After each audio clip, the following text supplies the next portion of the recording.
అవసరమైన దాన్ని నేర్చుకోవడం, అలాగే అనవసరమైన దాన్ని విడిచిపెట్టడం, ఈ రెండు కూడా చాలా ముఖ్యమని చెప్పని, అది శారీరకంగానే కావచ్చు, మానసికంగా కావచ్చు, దాన్ని పాటించడం చాలా అవసరం. ఇప్పుడు ఎందరో మానసిక శాస్త్రవేత్తలు చెప్తున్నారు, పతంజలి మహర్షి చెప్పడమే కాదు, ఇప్పుడు ఈ రోజుల్లో అందరూ ఎవరినైనా సైకాలజిస్ట్కి వెళ్తే, మీరు ఎవరిదైనా ఫిలాసఫర్ దగ్గరికి వెళ్ళినా వాళ్ళందరూ ఈ విషయాలు చెప్తున్నారు. ఈ భారతదేశం మీద జరిగిన విదేశ దాడులు మన సంపదలను హరించడమే కాకుండా మన కళలను, శాస్త్రాలను మన నుంచి దూరం చేసే ప్రయత్నం చేశారు. ఆ నలంద విశ్వవిద్యాలయం పైన వాడు బక్తియార్ ఖిల్జీ దాడి చేసి వేలాది పుస్తకాలను అక్కడ ధ్వంసం చేశాడు. దేశంలో అనేక దేవాలయాలు, మందిరాలు కూడా కూల్చివేశారు. దేశంలో మన యొక్క ప్రార్థనా స్థలాలను కూల్చివేశారు. అలాంటి పరిస్థితి నుంచి మళ్ళా తిరిగి తేరుకొని మనం ముందుకు వెళుతున్నాం. మళ్ళా శక్తివంతమైన దేశంగా తయారవుతున్నాం. మన దేశంలో ఉన్న శాస్త్రజ్ఞులు, నిజంగా మనం శాస్త్రజ్ఞులకు జేజేలు పలకవలసింది. ఆపరేషన్ సింధూర్ ఇవాళ ప్రపంచం అంతా అక్కడ విస్తుపోతుంది. ఆపరేషన్ సింధూర్ అని అంటే ఎంత ప్రిసిషన్తో, ఎంత నేర్పుతో, ఎంత ఓర్పుతో, ఎంత కూర్పుతో చక్కగా వెళ్ళి స్థావరాన్ని గురిపట్టి సరిగ్గా వాళ్ళకి తగినట్టుగా చూసి పక్క వాళ్ళకి కూడా తగలకుండా మళ్ళా 22 నిమిషాలు రావడం ప్రపంచ చరిత్రలోనే ఇది అద్భుతమైన ధైర్య సాహసోపేతాలతో కూడిన కార్యక్రమం అని చెప్పి నేను మనం చేస్తాను. ఆర్మీ దానికి ఎంత ముఖ్యమో సైంటిస్టు, శాస్త్రజ్ఞులు కూడా ఎవరైతే మనకి ఇలాంటి ఈ శస్త్రాలను, అస్త్రాలను, బ్రహ్మోస్ లాంటి వాటిని మనకు అందించారో వాళ్ళందరూ కూడా మనం ఈ సందర్భంగా గుర్తుకోవాల్సిన అవసరం ఉంది.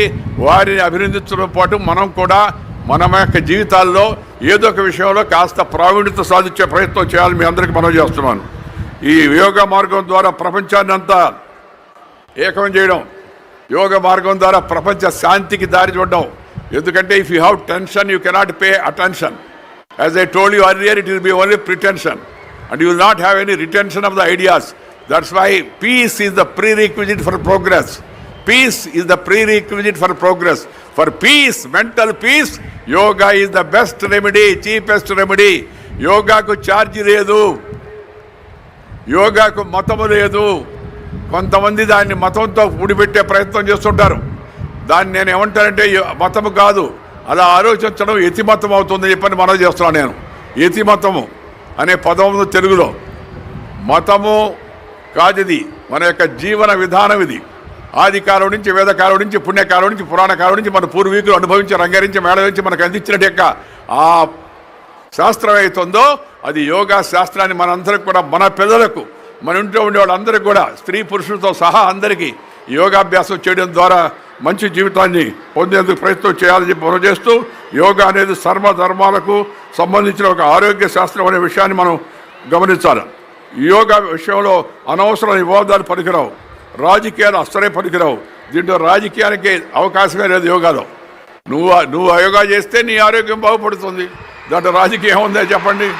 అందుకని ఈ యోగా కార్యక్రమాన్ని మనందరికి కూడా మన జీవితంలో ఒక భాగం చేయవలసిందిగా మీ అందరికి కూడా మనవి చేస్తూ, ఈరోజు ఎంత పెద్ద ఎత్తున తరలి వచ్చినట్టు భాగ్యనగర ప్రజాధికారికి మరొకసారి అభినందన తెలుపుతూ, ఈ కార్యక్రమ నిర్వాహకుడైన కిషన్ రెడ్డి గారిని ఇంకోసారి అభినందిస్తూ మీ దగ్గర సెలవు తీసుకున్నాను. నమస్కారం.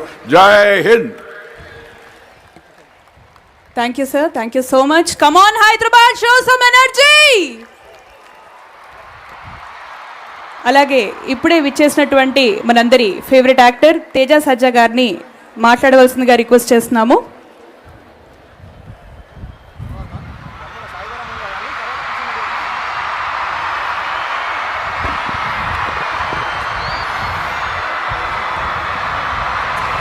అందరికీ నమస్కారం అండి. Good morning.